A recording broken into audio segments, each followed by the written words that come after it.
نحمده ونصلي ونسلم على رسوله الكريم اما بعد فاعوذ باللہ من الشیطان الرجیم بسم اللہ الرحمن الرحیم۔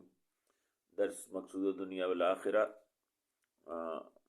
باب نمبر 4، کلمہ طیبہ اور کلمہ شہادت کا بیان، اور جلد اول حصہ حقوق اللہ، حصہ اول ہے یہ۔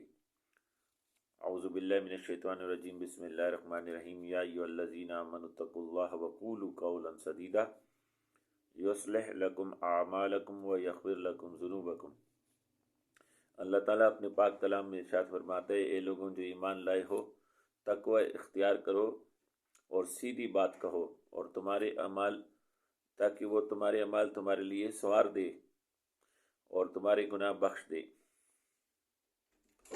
اس آیت کریمہ میں بعض مفسرین قولا سدیدہ سے مراد لا الہ الا اللہ کا ورد کرنا لیتے ہیں۔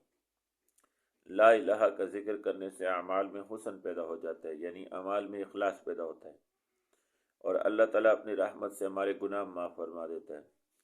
اس تفسیر کی تصدیق اس حدیث پاک سے بھی ہوتی ہے کہ رسول اللہ صلی اللہ علیہ وسلم نے ارشاد فرمایا، صبح و شام ایسے اعمال کرو کہ تمہاری زبان اللہ تعالیٰ کے ذکر سے تر ہو، پھر تم ایسی صبح و شام کرو کہ تم پر کوئی گناہ نہیں ہوگا۔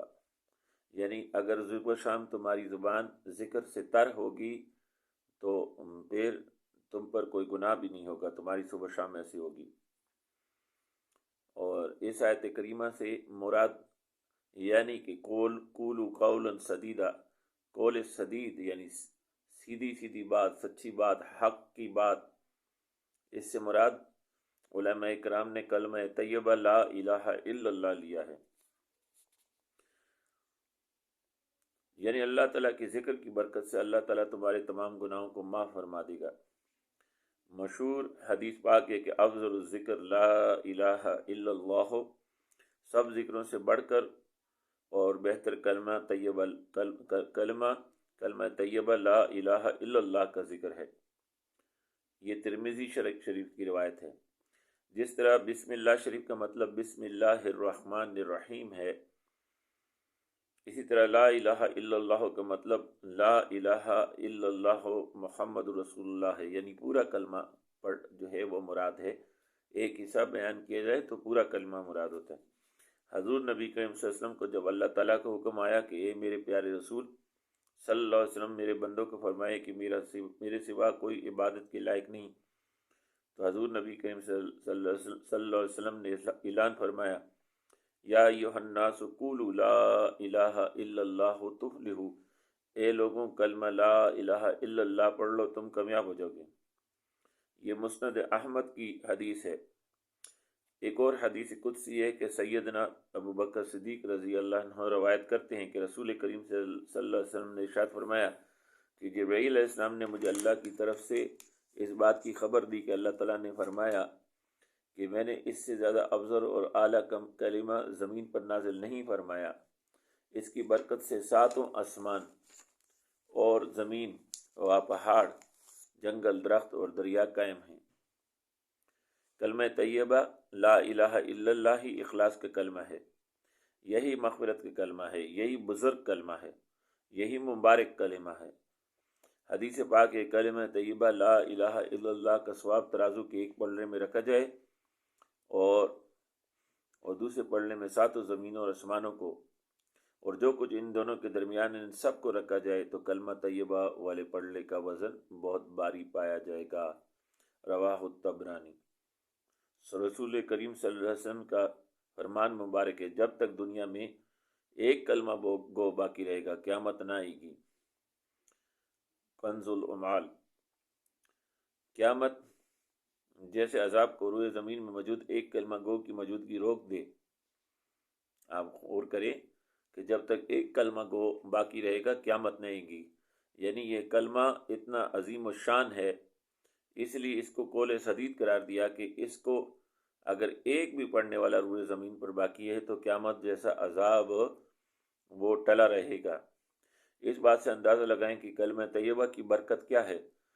سیدنا ابی ہریرہ رضی اللہ عنہ سے روایت ہے کہ نبی کریم علیہ الصلوۃ والسلام نے ارشاد فرمایا، قیامت کے دن لوگوں کو اس قدر پسینہ آئے گا کہ زمین پر 70 گز پسینہ چلا جائے گا، اور انہیں لگام دے گا اور ان کے کانوں تک پہنچ جائے گا۔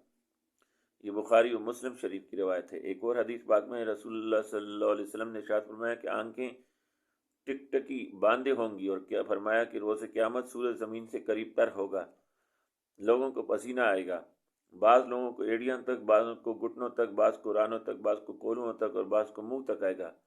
بعض تو لوگ تو یہ کہ اٹھیں گے، باری تعالیٰ اس پریشانی اور انتظار سے نجات دے، چاہے دوزخ میں بھیج دے، رواہ ترمذی۔ اگر اتنی تکلیف کے وقت اللہ تعالیٰ کسی کو بخش دے تو رب کریم کا کتنا بڑا احسان ہوگا۔ حدیث پاک ہے، ایک بار حضور نبی کریم صلی اللہ علیہ وسلم واز فرما رہے تھے۔ ایک عرابی نے عرض کیا، یا رسول اللہ صلی اللہ علیہ وسلم، میں بہت گنہگار ہوں۔ واز ختم کرنے کے بعد فرمایا، میں بہت گنہگار ہوں۔ واز ختم کرنے کے بعد آپ صلی اللہ علیہ وسلم نے اس عرابی سے پوچھا کہ تیرے گناہ ستاروں سے بھی زیادہ ہیں؟ اس نے کہا جی یا رسول اللہ صلی اللہ علیہ وسلم۔ پھر آپ نے پوچھا کیا تیرے گناہ سے راہ کی ریت سے بھی زیادہ ہیں؟ اس نے کہا جی یا رسول اللہ صلی اللہ علیہ وسلم۔ پھر آپ نے پوچھا تیرے گناہ درختوں کے پتوں سے بھی زیادہ ہیں؟ اس نے کہا جی یا رسول اللہ صلی اللہ علیہ وسلم۔ پھر آپ نے فرمایا کیا تیرے گناہ اللہ تعالیٰ کی رحمت سے بھی زیادہ ہیں؟ اس سوال پر وہ شخص خاموش ہو کر رونے لگا۔ آپ صلی اللہ علیہ وسلم نے فرمایا، لا الہ الا اللہ، کثرت سے پڑھا کرو، اللہ تعالیٰ تیرے گناہ بخش دے گا۔ حضرت جابر رضی اللہ عنہ سے بیان کرتے ہیں کہ رسول اللہ صلی اللہ علیہ وسلم نے ارشاد فرمایا کہ افضل ذکر لا الہ الا اللہ ہے، اور افضل الدعاء الحمدللہ ہے، رواہ الترمذی۔ اللہ تعالیٰ کا ذکر اللہ تعالیٰ کی کسی بھی صفت سے کیا جائے، اللہ تعالیٰ کو بہت محبوب ہے، لیکن اللہ تعالیٰ کو سب سے زیادہ محبوب یہ بات ہے کہ بندہ اس بات کا اقرار کرے کہ اللہ تعالیٰ کے سوا کوئی معبود نہیں، اور شرک سے بچے، کیونکہ کلمہ لا الہ الا اللہ میں بندہ اس چیز کا اعلان کرتا ہے کہ اللہ کے سوا کوئی عبادت کے لائق نہیں، یعنی ایک ہی کلمے میں غیر سے منہ پھیرنے اور اللہ تعالیٰ کو اپنا معبود برحق ماننے کا اقرار کرتا ہے۔ یہ وجہ ہے کہ حضور نبی کریم صلی اللہ علیہ وسلم نے ارشاد فرمایا، افضل الذکر لا الہ الا اللہ۔ دیکھیے کتنی خوبصورت باتیں کی گئیں۔ اب یہ تھوڑی سی دیر میں کلمہ شریف کے بے انتہا فضائل مرشد اکرامی نے اپنی کتاب میں تحریر فرما دی ہے۔ سب سے پہلی بات تو یہ کہ اللہ اس کو قول سدید فرماتا ہے،